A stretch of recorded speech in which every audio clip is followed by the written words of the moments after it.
on, everyone? MikeO back doing a PSA DNA reveal video. I'm doing this live reveal. Of course, it'll be on the archive, where I'm sure most people will view it via the archive, but doing it live. For those who are in the room, let me know that it sounds okay. I got the headphones plugged into the phone right now, so just let me know that the audio's fairly clear. And we will get started with the reveal. It is a 54 card PSA DNA autograph authentication submission. The point of this was not to grade cards, it was just to have the autographs authenticated and encapsulated. A lot of people enjoy having their autographs authenticated and, of course, slabbed. They just present very well. Right now, PSA DNA is, of course, the most popular. Beckett Authentication Services also does a really good job. I think the PSA slab in general is a little more beloved than the Beckett one. But they're really the two big companies doing it right now. You don't get that option as of now with SGC or CGC. You would think both would be in the market to do that, add a little competition, but authenticating autographs is a very, very difficult job. What up, Reese? What up, Tomcat driver? Just let me know that the audio sounds all right, and I will get started.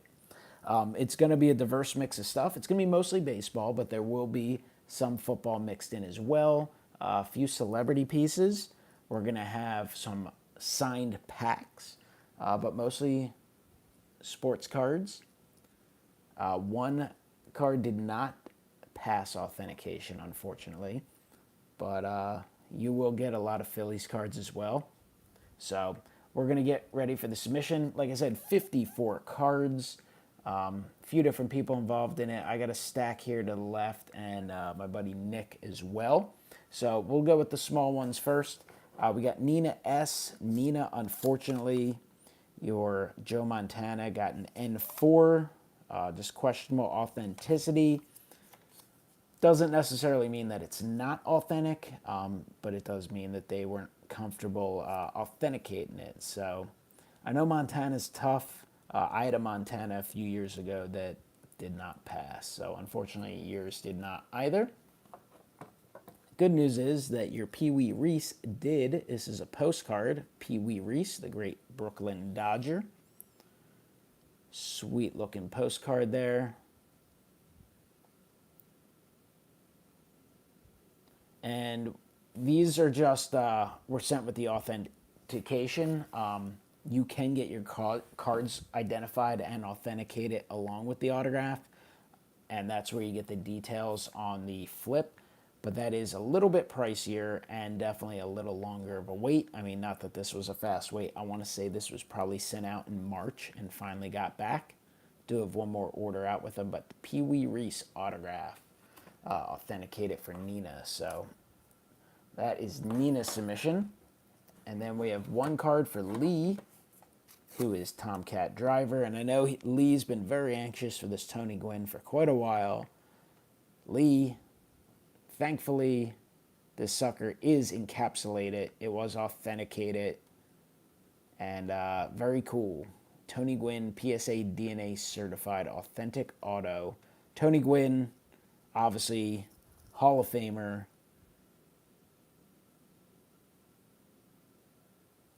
Amazing San Diego Padre. Great hitter, one of the all-time great hitters. I mean, this is from early in his career, from '84.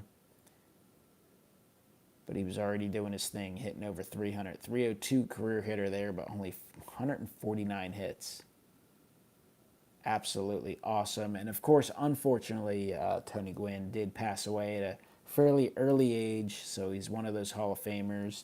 You know, a modern Hall of Famer, so it's not like he wasn't in products and didn't sign autographs, but was not around post-career as long. So he's one of those guys, you know, who's going to always have a few less autographs. So that's pretty sweet. So glad that one got done for you. Congrats there, Lee. All right, next up, we've got Ed and Scott. Then we're going to have Nick and then mine. I got some fun stuff in mine as well. Let's start with Ed.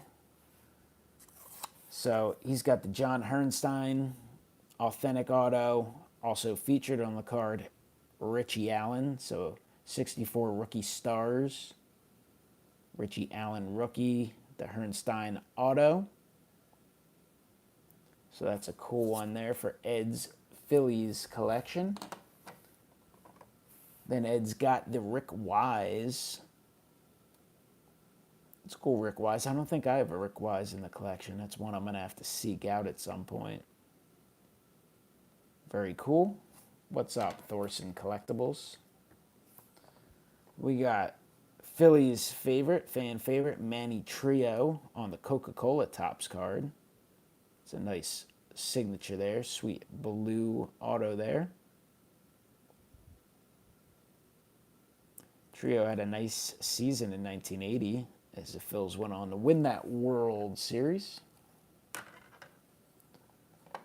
Got a member of the 1993 Phillies, a National League Championship squad. One of the most fun and entertaining seasons, really in baseball history, but certainly in franchise history. The 2022 Phillies were very unexpected to reach the World Series based on reaching the postseason when they did, but the Phillies in 93, now they did it all season long. It was a full season ride, but during that preseason, a lot of publications were picking them to finish in last place behind the Marlins, the expansion team Marlins. They went on to win the pennant.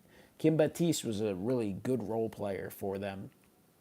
Did make a critical error in the NLCS, but made up for it with a monster walk-off hit. So very cool, and unfortunately Kim Batiste did pass away in the last year or so. Ed got two of them signed, one in the old maroon uni and one in the modern day red uni. Kim Batiste. Very cool. And then the final card for Ed is a 1980 World Series. Phillies beat the Royals in 6, featuring Larry Bowa. And it is signed by Larry Bowa in blue. There at the vet, sliding in the second. A lot of dirt puffing up, so very cool. So a really sweet submission there for Ed. I know Ed's got some cool stuff out in the other one that we have that we're waiting on. Hopefully won't take as long as this one did. This one took them forever to log in their system. This one that's currently in there, they did get logged a little quicker, so I'm hoping it runs a little smoother. All right, we got some cards for Scott.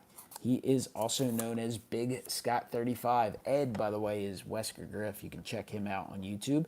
And you can check out Big Scott 35. So this is Darryl Boston. That's a cool card. Old school Leaf are really nice. And it's one of those lighter cards where the blue really pops, so the autograph looks really cool. Darryl Boston, New York Met. There you go. Long-time minor leaguer. Took him quite a while there to consistently be in the majors. But obviously had some solid seasons there for both the White Sox and the Mets. So a card for the Mets collection there for Big Scott 35. This is one I know he loves. Sweet Gary Carter. Topps NL All-Star card. Gary Carter, obviously sensational player. Little bit of an under-the-radar Hall of Famer, I think, from like the national perception probably.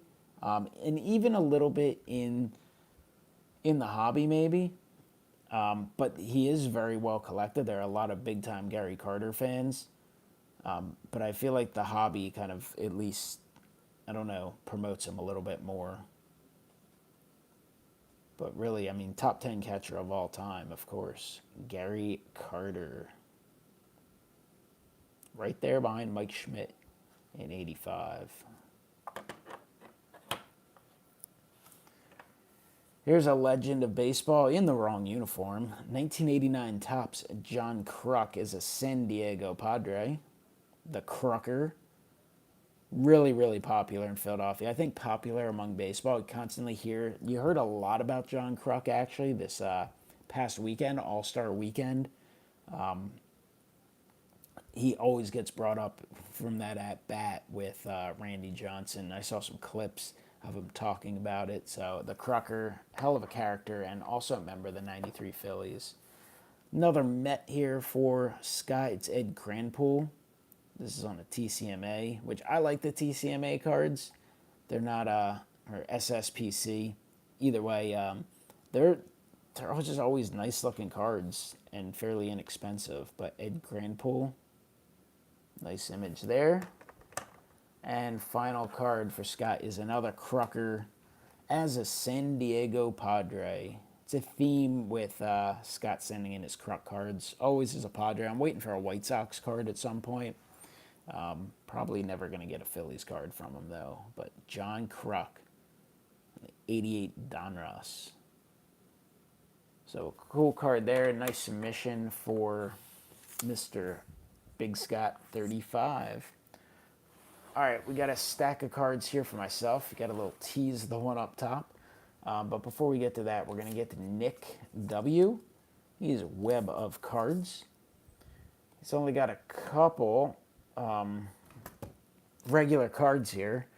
But these thick suckers you see back here are packs. They're actually sealed packs. And they are in, like, the thickest, heaviest slabs I've ever seen. I know I got some of these done for Nick in the past, and I feel like they just used, like, regular slabs that were just raised. These things are like, you feel like you could throw these like a brick through a window.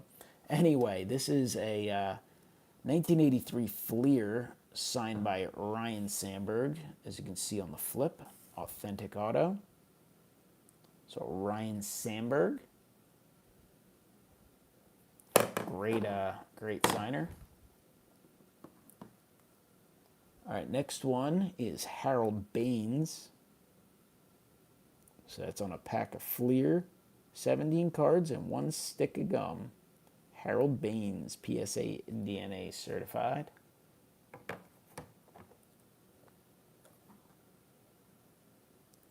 Next up, another Harold Baines. See the autograph there.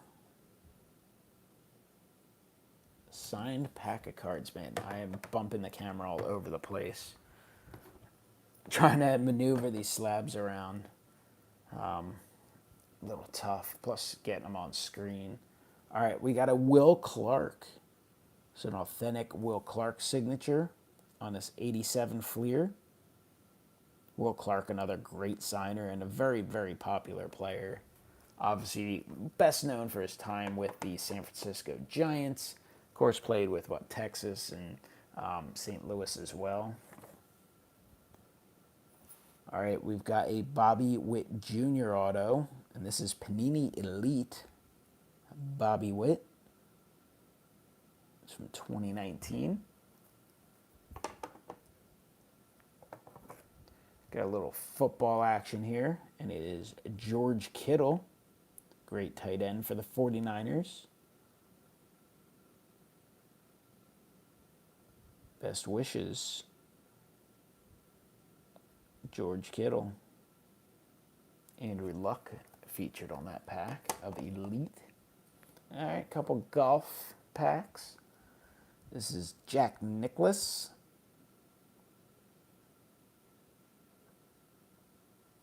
Golf Stars, PGA Tour.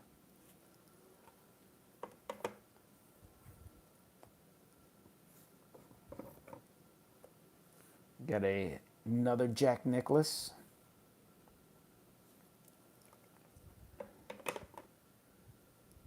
And the final pack is a duel. It is Wade Boggs and Ryan Sandberg. So dual signed Boggs and Sandberg on the 83 Donruss. Wade Boggs, Ryan Sandberg. So that is very, very cool. So congrats on the signed packs, Nick. Get those put back in place. We'll go over a couple cards that you had gotten signed. A couple customs here. This is a Jerry Springer. They just label this one card instead of trading card because it's a custom talk show host, Jerry Springer. And we've got Carol Burnett.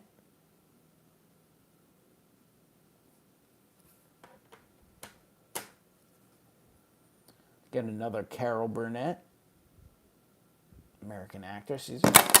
Sorry about that. These are some nice customs.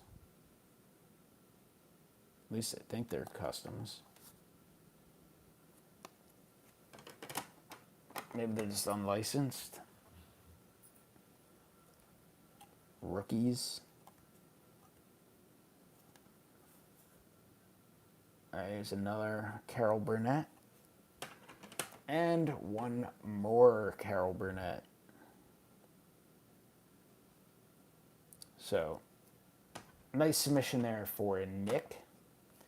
And then finally, got a stack of my own. Mostly baseball, a couple football as well. Here are the big ones. This is a 1989 Donruss, Ken Griffey Jr., signed in blue. Cool card there. My favorite, well, of course, I love the classic Upper Deck, but I really like the Topps Update Griffey rookie as well. But the Donruss and Fleer are pretty cool. The Fleer probably looks a little better autographed just because it's a little lighter card. But this is the 89 Fleer Griffey rookie.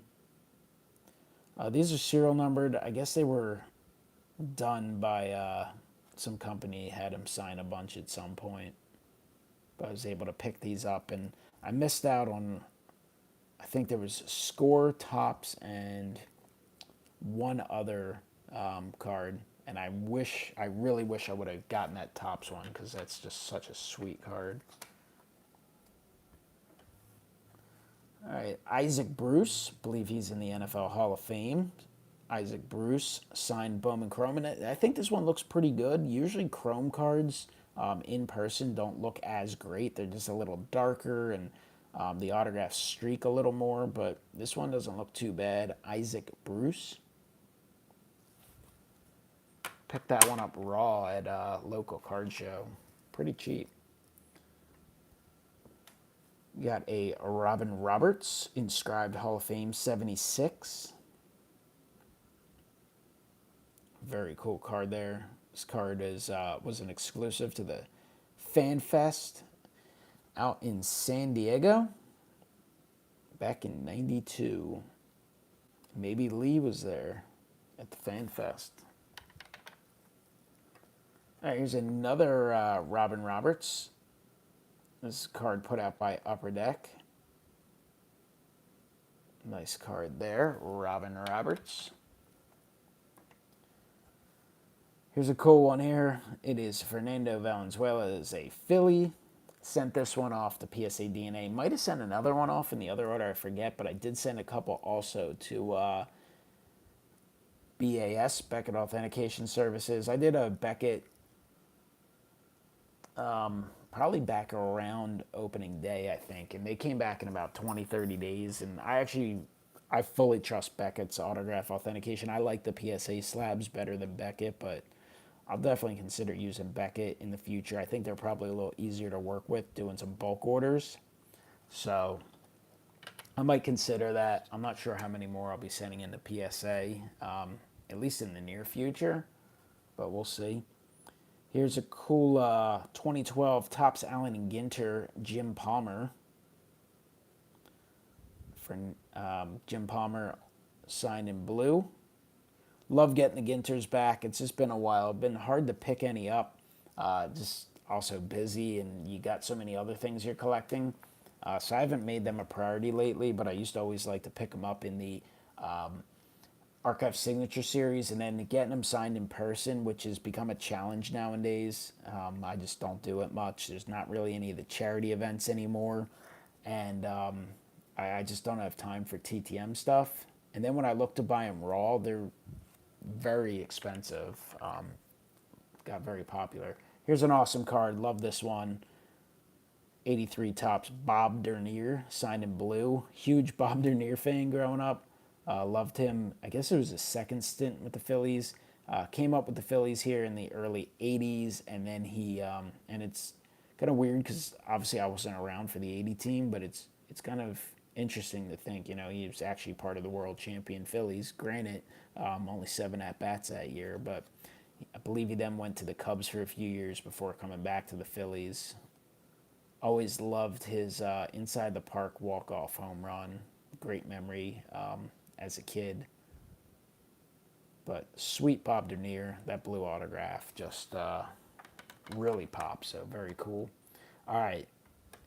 So, like Bob Dernier, not a great player, but, had a nice career. You probably saw the cream of the crop from mine. There's probably some good names still mixed in here, but you are going to get some stuff that some of my guys watching live, the Philly guys, Ray from Philly, my boy Reese, Indy Card Ranger, Wesker Griff. You guys will appreciate these. Some other people, you might be rolling your eyes out there, and that's okay. Feel free to comment down below and say you're rolling your eyes, but this kind of stuff is super fun to collect, and this is like the fun of collecting. There's many ways to collect, but picking up some of these, this is fun. I mean, I'm sure whoever's getting these authenticated was like, wow, people are paying money to get these authenticated. All right, let's start off. First off, we've got Mark Leiter. Mark Leiter autograph. Mark Leiter pitched for the Phils for a couple years. He actually closed 1 year for them, not your traditional closer at all. His son made it to the majors with the Phillies, so that's pretty cool. And, of course, his brother Al Leiter had a sensational career, pitched in a World Series, well, a few World Series with the Blue Jays and then also with the Marlins. See, he had 17 losses for the 97 Phillies. I'm sure not all of them were his fault, not that he was great. But Mark Leiter.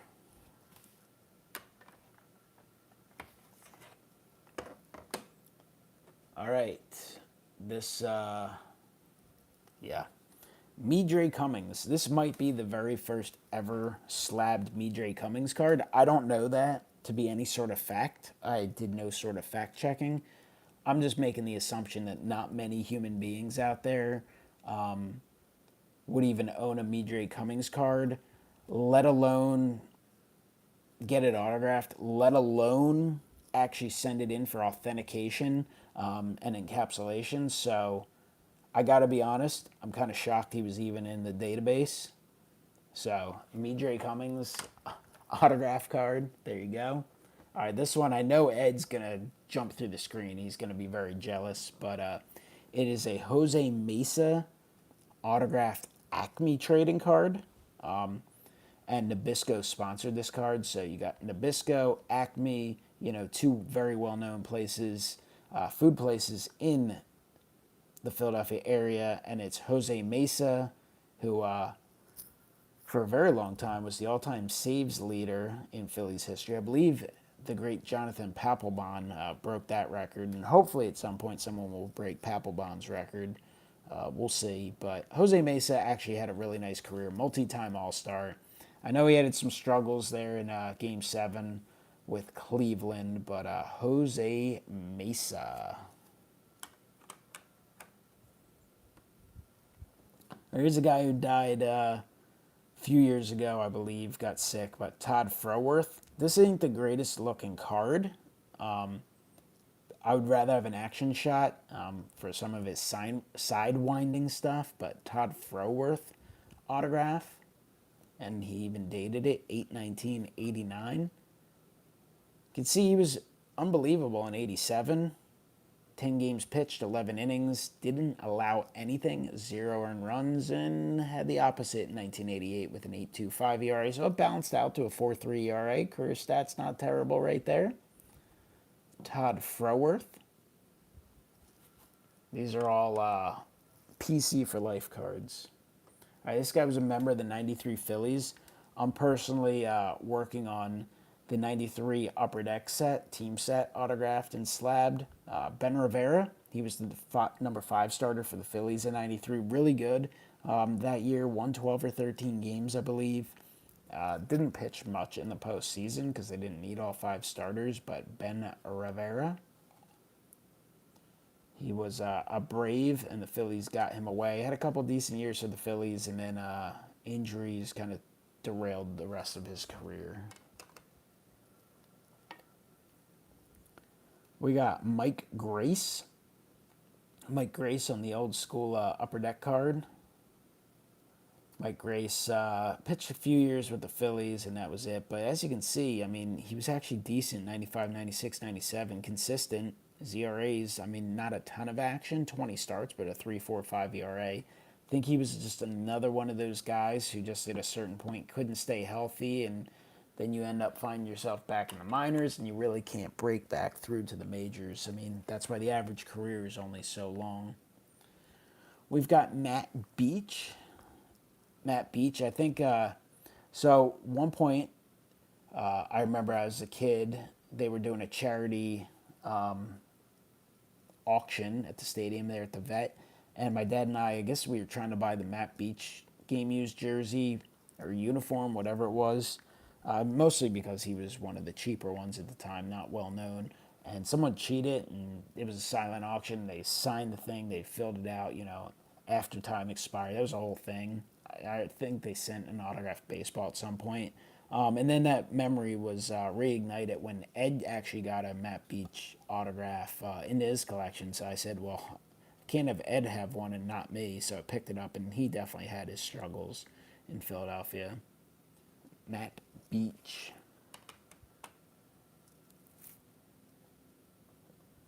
All right, we got some more of these Acme Nabisco cards, which is awesome. I wish they would do more of this stuff. I'm guessing they're not allowed to do it anymore because of Fanatics. Fanatics got to start farming this stuff out.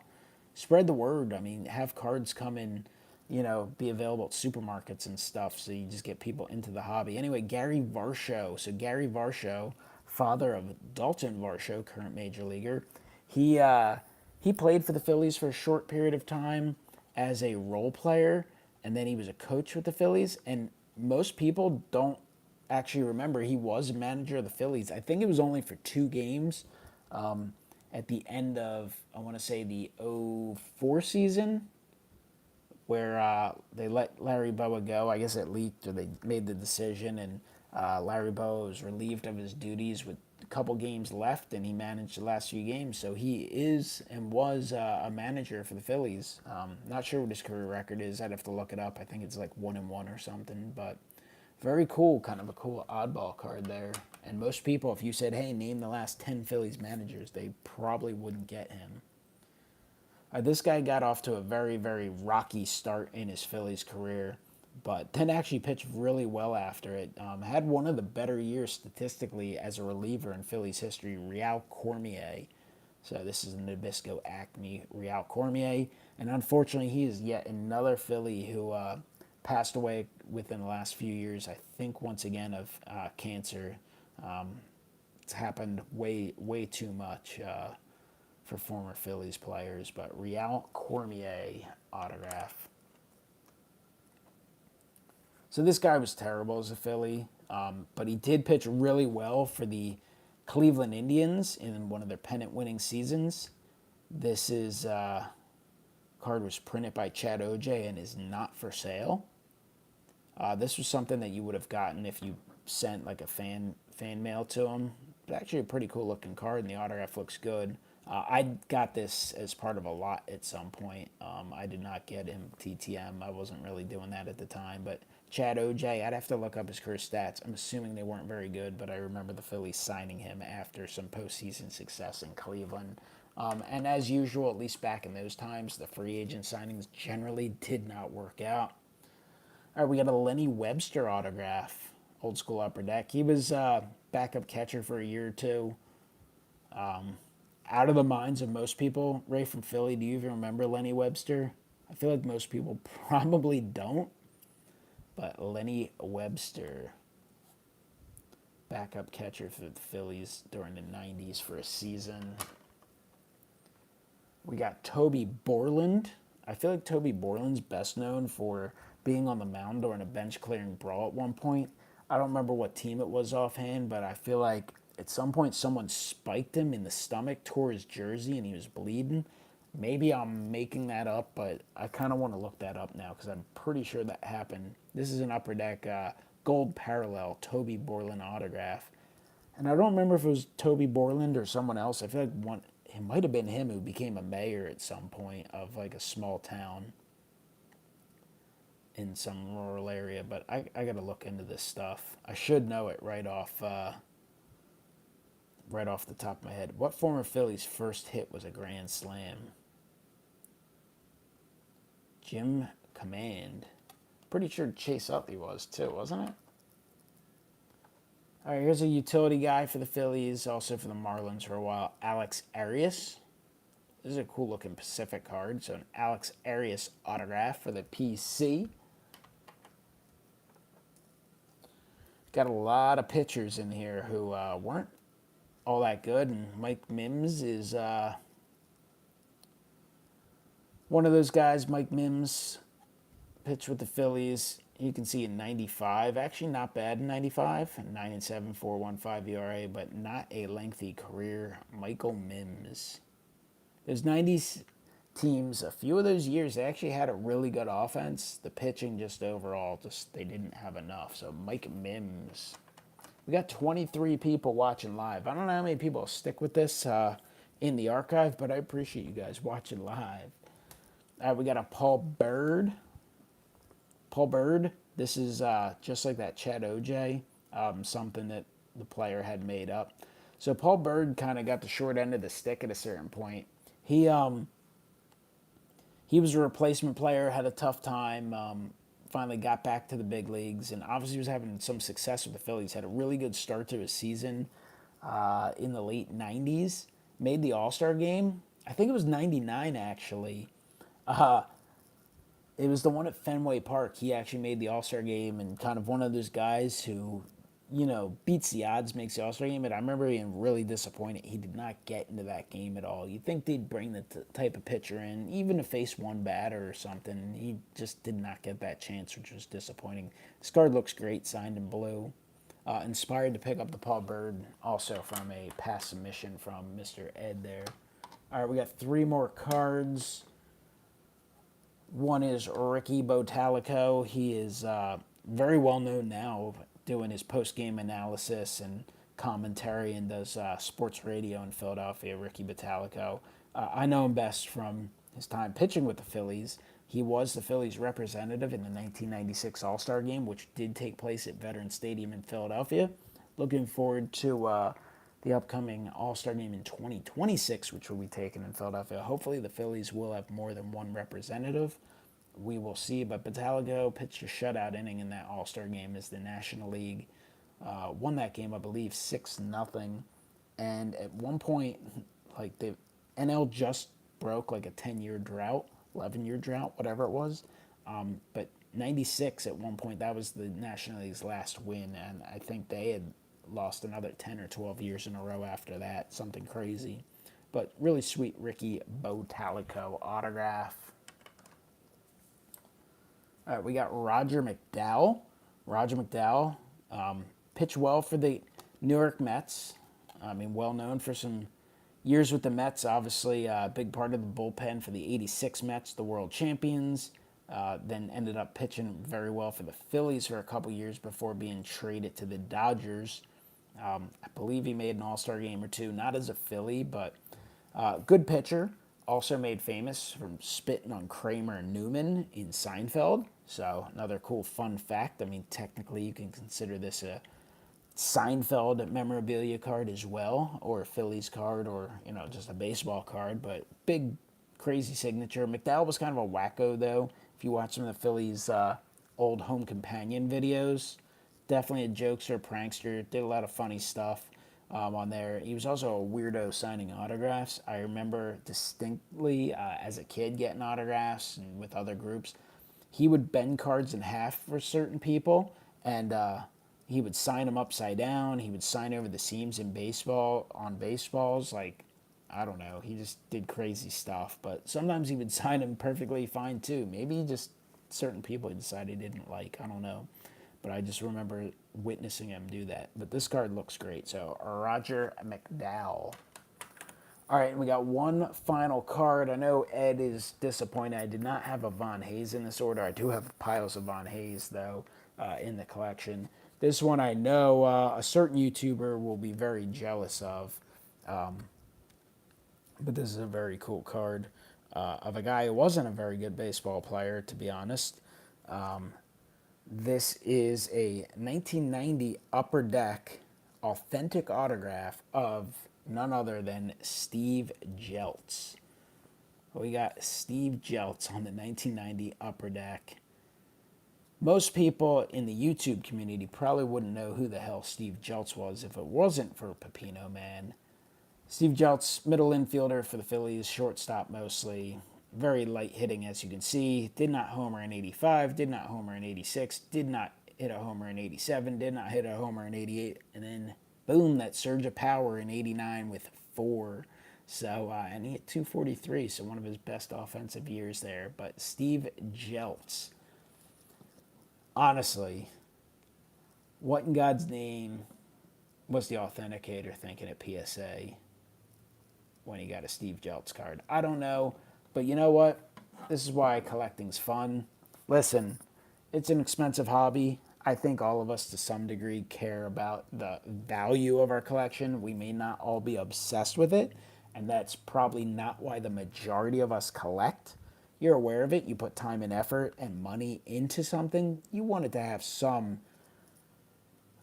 monetary value of some kind, whether it's because you need to move on from it at some point for some other commitment, or you just want to leave someone in your family something of value. But you got to have fun with the hobby. You got to watch the games. You got to enjoy it. And honestly, everyone's different. Everyone's got to collect what they love and what they like and what makes them happy. And as much as I love collecting the Hall of Famers, the all-time greats, sometimes it's fun as hell to just collect guys who bring a smile to your face. And I know a lot of people that I know think that same way. So I appreciate everyone watching. 36-minute video will be archived.